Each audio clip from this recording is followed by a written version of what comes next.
Fala aí, galerinha, tudo certo? Vamos lá então revisar aí os nossos conteúdos para a nossa avaliação 2 aí da primeira etapa, fechou? Gente, eu coloquei para vocês, né, como tema, os hebreus e os fenícios, tá? Então, falando um pouquinho sobre os hebreus, lembrem-se que existe alguns pontos muito importantes, né, no surgimento desta civilização. A primeira delas, que eu queria destacar, é o processo histórico, né, que os hebreus viveram, que nós vamos entender, vamos chamar, né, de êxodo, né?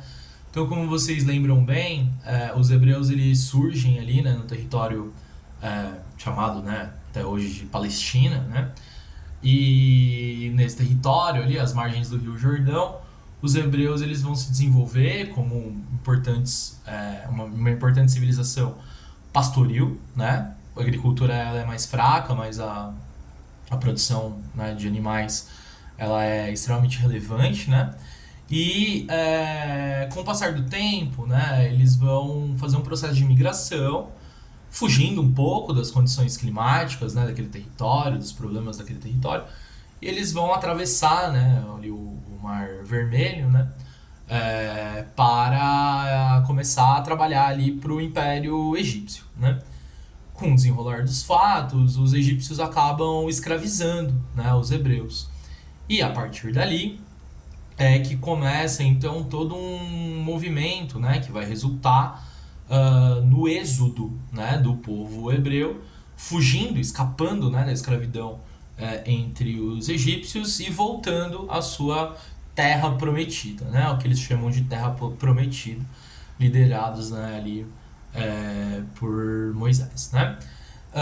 E é quando eles voltam então que vai se desenvolver a consolidação, né, dessa sociedade com os reis, né, mais importantes desse período, com Davi, por exemplo, né, formando ali essa espécie de monarquia hebraica, né?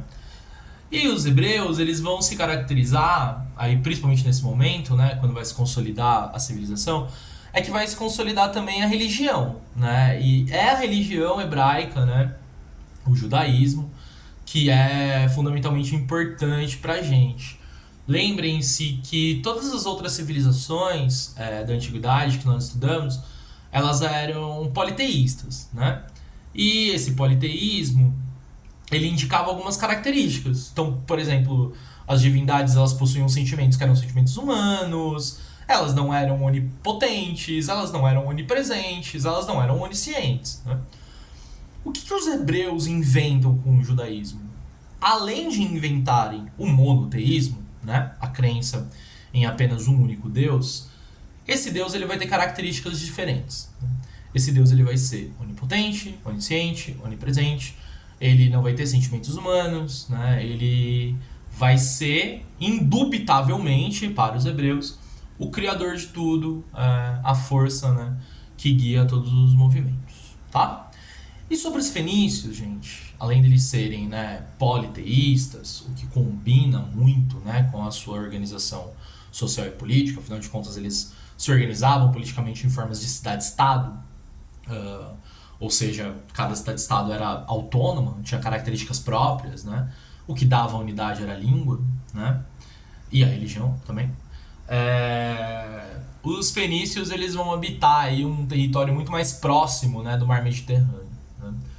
E estando mais próximo do Mar Mediterrâneo, essa característica geográfica, digamos assim, ela já vai indicar, né, um fator econômico, né, quando você pensa nos fenícios, né?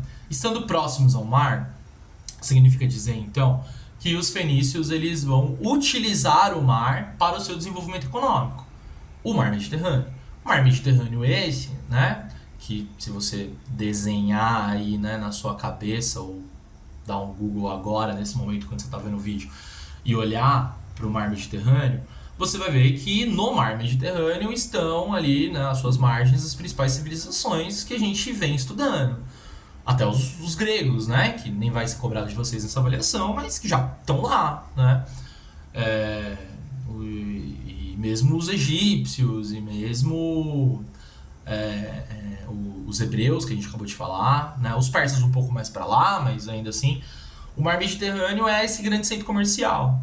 E os fenícios, então, eles vão utilizar, né, desse grande centro comercial para desenvolver sua principal atividade econômica, que vai ser o comércio, né? Os fenícios, então, vão se caracterizar por terem uma organização econômica voltada aí para o comércio, tá? E isso também se relaciona, se desdobra, eu gosto de pensar assim, na organização política dos fenícios, né? Como eles estavam espalhados, digamos assim, às margens, né, de todo o mar Mediterrâneo, criando inclusive colônias, né, conquistando territórios, e esses territórios eles de certa forma ficavam controlados, mas com liberdade, né? Os fenícios eles vão então, portanto, desenvolver esta organização social aí, política, essa organização política a partir das cidades-estados, né, com autonomia para cada território, tá?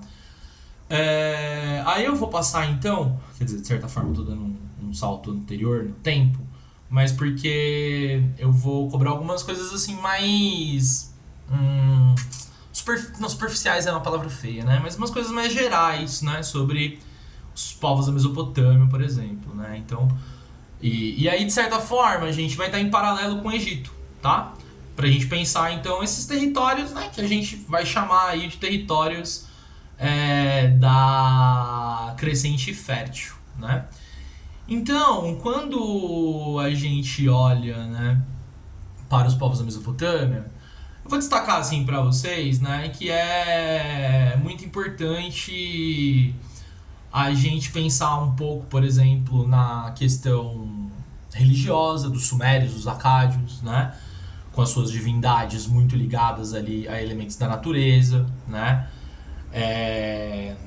Estas divindades, né, elas vão ser sempre, né, relacionadas então ao bem-estar, né? Diferente dos egípcios, né, os povos da Mesopotâmia, eles não vão usar a religião para explicar coisas relacionadas à vida após a morte, né? Isso não está presente, né, que a gente conhece sobre os povos da Mesopotâmia. Agora, também é importante a gente retomar, né, que existe, né, entre os povos da Mesopotâmia já um desenvolvimento tecnológico bastante significativo, né? Bastante significativo no sentido de construção, por exemplo, de diques, né, para controle dos rios, né? E justamente por pensar na construção de diques dentro da Mesopotâmia, e aí a gente vai usar a mesma interpretação para o Egito, né, é que a gente percebe, né, o porquê que a gente dá o nome dessas civilizações de civilizações hidráulicas, né? São civilizações hidráulicas porque elas se desenvolveram às margens desses rios, Tigre, Eufrates, no caso dos povos da Mesopotâmia, Nilo, no caso do Egito.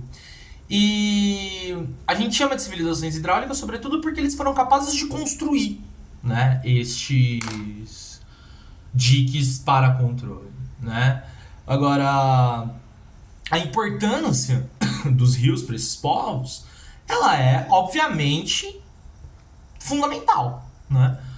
São civilizações hidráulicas, por quê? Porque sem o rio não teriam se desenvolvido ali civilizações, né? Vamos pensar a partir dessa forma. Qual é o uso, né, dessas águas, por exemplo? E vocês sabem muito bem que tem tudo a ver com a agricultura. Mas não só. Tem a ver com a agricultura, tem a ver com o transporte, tem a ver com a própria possibilidade de você se hidratar, né? Tem a ver, no caso dos egípcios, com as margens, né? Dando aquela... servindo, né, para tornar aquela terra ao redor extremamente mais fértil, né? Então a agricultura vai se desenvolver fortemente ali dentro. E é justamente por isso, então, que a gente percebe a importância desses rios, tá?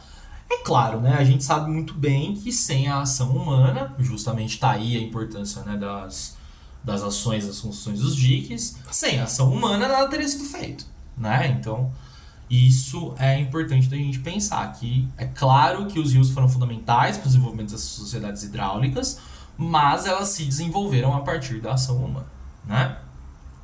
Entrando um pouquinho agora mais, né, no Egito em si, eu acho importante a gente lembrar alguns conceitos, né, que vão estar presentes ali no Egito em si, né? O primeiro deles é o conceito de teocracia, né, que vai se desenvolver ali a partir da figura do faraó, que vai ser, né, o líder político, rei, e o líder religioso, né, Deus ao mesmo tempo, né? Então é a isso que a gente dá o nome de teocracia, a junção do poder político com o poder religioso, né?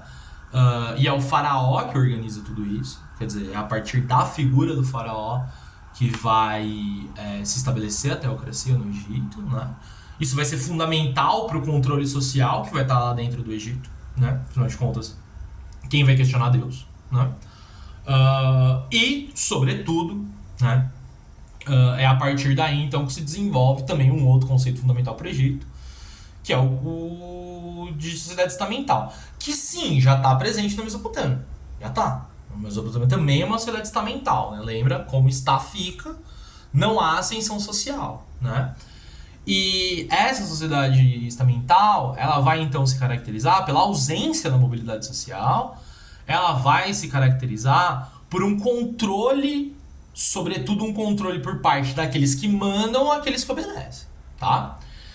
E é a partir daí também que a gente pode pensar um pouquinho sobre a economia egípcia, né? Uma economia que tinha uma importância no comércio, sim. Agora, o comércio que era interno, mas muito mais externo, né? O comércio complementando as atividades desenvolvidas ali dentro do Egito. Por quê? Porque o Egito é uma sociedade também que tem uma forte agricultura, né? A agricultura que vai trazer, inclusive, o uso do papiro, né? Que a gente estudou em aula, a importância do papiro para a sociedade egípcia, que vai servir para fazer não apenas o papel, mas também vai usar para fazer outros artesanatos, por exemplo. Então, vai ser uma sociedade que vai estar aí associada entre comércio e entre a agricultura. Agora, é óbvio que o comércio, que a economia egípcia, ela é completamente diferente da economia que a gente tem hoje em dia numa cidade industrial, pós-industrial capitalista, né? Quando a gente olha para o Egito, é importante a gente lembrar daquilo que já caiu em desuso, mas tem algumas pessoas que ainda usam o termo, modo de produção asiático, né? Como que isso é verificável, né?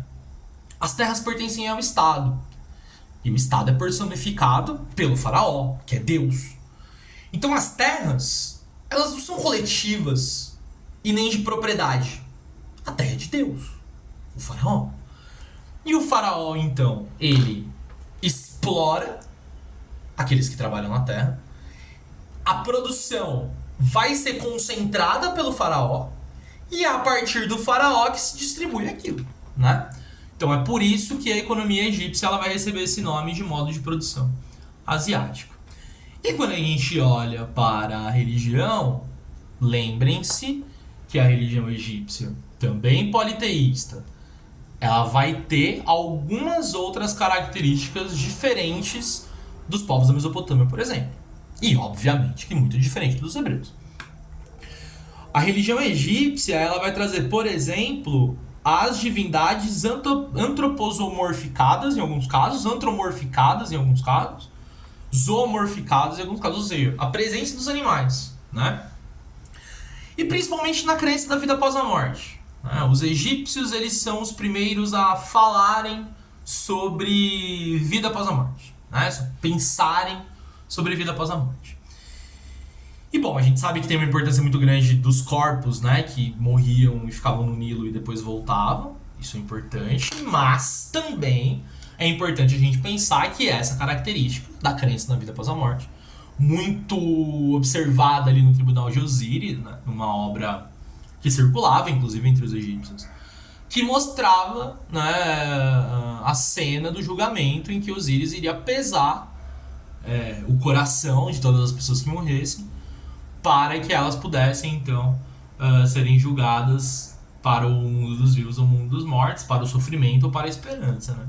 E isso, obviamente, que vai ser fundamental para o controle social.